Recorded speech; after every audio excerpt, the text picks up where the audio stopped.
Hi friends, எல்லாருக்கும் வணக்கம். இன்றைக்கி சூப்பரான ஒரு கீரை அறுவடை வீடியோ தாங்க பார்க்க போகிறோம்.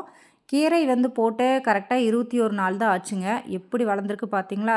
தளன்ட்டு அடிக்கடி வீடியோவில் நான் காமிச்சிருப்பேன்.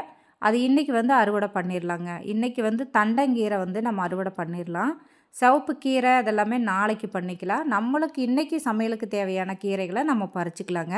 பொதுவாக கீரை பறிக்கும்போது நம்ம கீழே அடிமட்டத்திலிருந்து நம்ம அந்த தண்டுலேருந்து கிள்ளி எடுக்கணுங்க. வேறு பகுதி விட்டுட்டு தண்டுலேருந்து கிள்ளி எடுக்கும்போது அதில் மறுபடியும் துளிர்த்து வரும். இந்த கீரை பொறுத்த மட்டும் ஒரு 3 to 4, 5 அறுவடை வரைக்கும் நம்ம பண்ணலாங்க. இந்த மாதிரி கிள்ளி கிள்ளி எடுத்துகிட்டே இருக்கலாம். அநேகமாக எங்கள் வீட்டில் ஒரு 2 வாரத்துக்கெல்லாம் கீரை பொரியல், டெய்லி கீரை பொரியல், கீரை கூட்டு, அதே மாதிரி கீரை சாம்பார் இந்த மாதிரி தான் இருக்க போகுதுன்னு நினைக்கிறேங்க. பாருங்கள், ஒரு பேக்கில் எவ்வளோ கீரை கிடச்சிருக்கு பார்த்தீங்களா?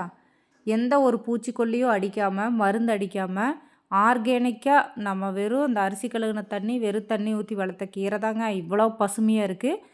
இது சாப்பிடும்போது நம்மளுக்கு 100% அந்த நோயில்லா வாழ்வு கிடைக்கிறது நிச்சயம்.